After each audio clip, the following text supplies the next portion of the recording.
안녕하세요. 대단히 반갑습니다. 가장 오래 남는 향기 최원현.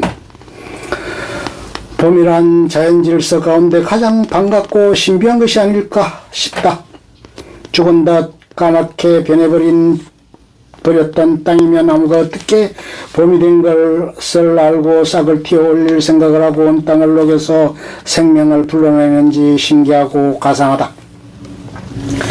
꽤 오래전 시골에 과일나무 몇 그루를 심었었는데 다음에 봄 장모님께서 상기된 목소리로 전화를 하셨다. 과일나무에 꽃이 피었다는 것이다. 과일나무에 꽃이 핀 것이 무슨 큰일이라고 저러시나 생각하고 있는데 장모님은 그냥 꽃이 핀 것이 아니라 제가 어찌 사과나무이고 복숭아나무인지를 알고 사과꽃, 복숭아꽃을 피웠냐는 것이었다.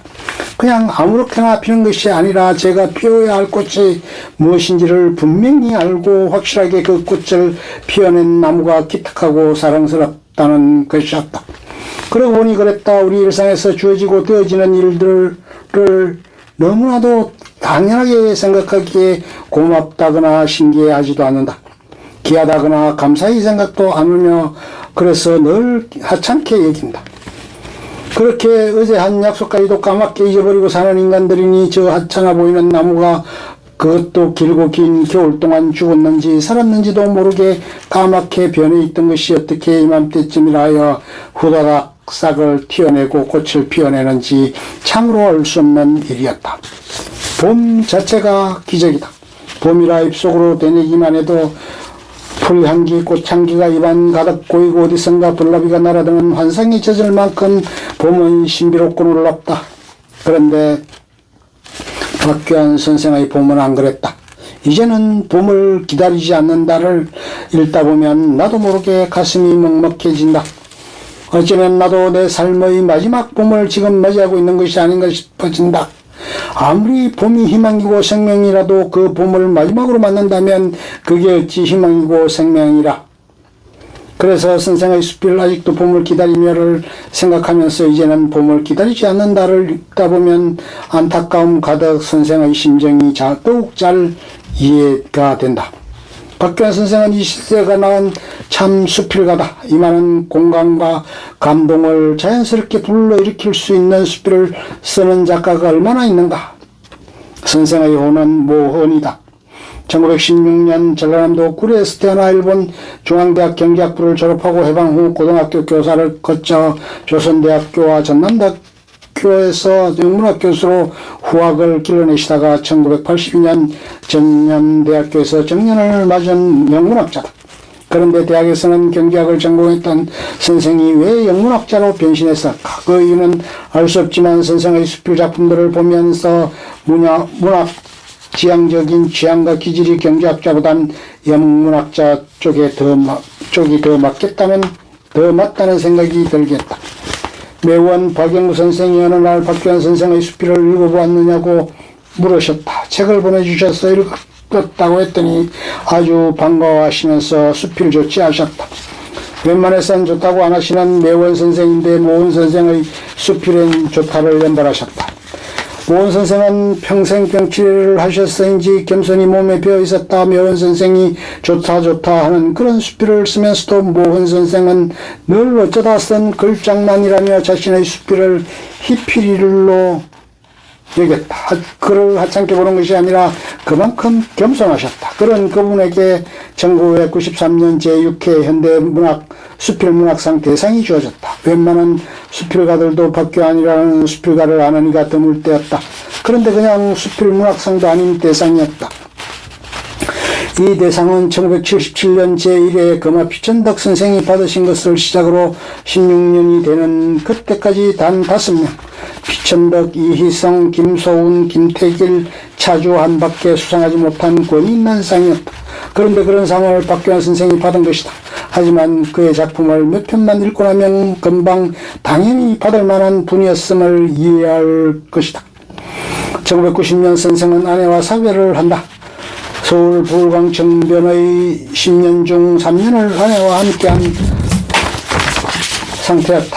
그런데 선생의 수필은 그 후 더 중후해진다. 노인, 고독, 삶, 죽음 등 뻔한 내용들이 작품의 주제가 되는데도 전혀 가볍거나 식상하지 않고 자연스럽게 격이 있는 수필로 펼쳐진다. 그 중에서도 이젠 봄을 기다리지 않는다 하는 자연의 질서와 삶의 질서를 하늘로 보며 세상의 질서도 거기에 합류하길 바라는 선생의 철학과 인생관이 담긴 내용이다.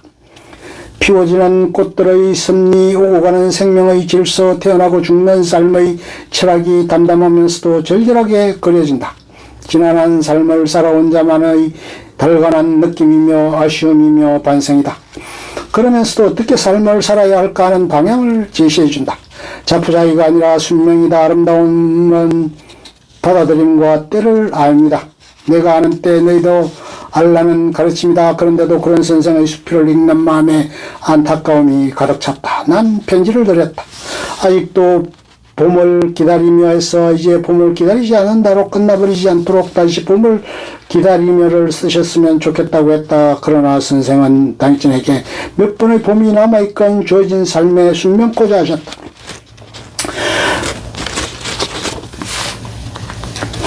저는 나이도 많고 오랜 병고로 아무것도 이룬 것이 없습니다. 제가 쓰는 수필이라는 것도 할 일 없으니까 세월 보내는 방편으로 가끔 희필하는 것에 지나지 않으며 그저 누구에게 편지 쓰는 셈으로 생각하고 있으니 수필다운 글이 나올 리 없습니다. 96년 1월 23일 편지 중 선생은 그렇게 겸손하셨고 어떤 욕심도 갖지 않으셨다. 선생은 2003년 세상을 뜨셨다. 2003년 12월 23일 돌아가시어 성탄절날 발인을 했다고 한다. 크리스마스 캐롤이 아름답게 퍼지는 그 축복의 날에 선생은 하나님의 품으로 돌아가신 것이다. 88세 미수였다. 그중 난 가장 바쁜 때이기도 했지만 선생의 부음을 듣지 못했다. 한참 후에야 알게 되어 얼마나 죄송하고 안타까웠는지 모른다. 돌아가시기 3개월 전에 통화를 했었다. 2003년 9월 말경 한국현대수필작가 대표작 선집으로 나온 숨어있는 향기라는 선집을 보내드렸는데 내가 직장에 나가 있는 사이에 집으로 전화를 하셨던가 보다. 책 잘 받았다고 꼭 전해달라고 하셨단다. 저녁에 들어와서 전해 듣고는 너무 늦어서 전화를 드리지 못하였는데 다음날 또 전화를 하셨더란다. 아무래도 전해달라고 하는 것도 인사가 아닌 것 같아 직접 통화라도 하려고 다시 하셨단다.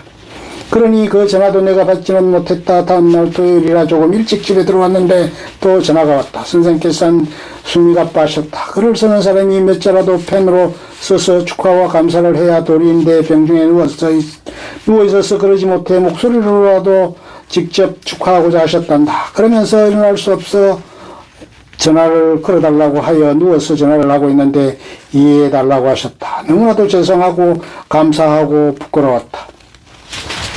아들뻘의 후배 수필가인데 그토록 병고 속에서도 치하해 주시려는 그 마음은 너도 이렇게 해라 하시는 말씀으로 들렸다. 수필은 품격의 글이요 인격의 글이다. 모훈 선생의 글은 삶의 자세, 글을 쓰는 이에 대한 존경과 사랑과 배려는 선생의 수필이 바로 그런 결정체였다.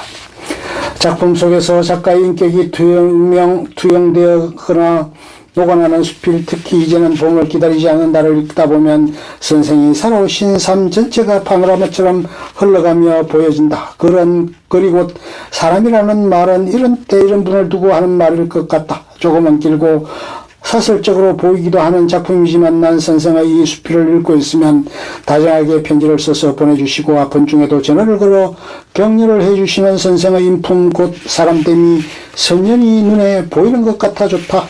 한편의 수필이 있는 이에게 전해지는 것은 가슴에서 가슴으로다. 이제는 봄을 기다리지 않는다를 읽고 있으면 그분의 삶의 순간들이 자란자란 전해져 온다.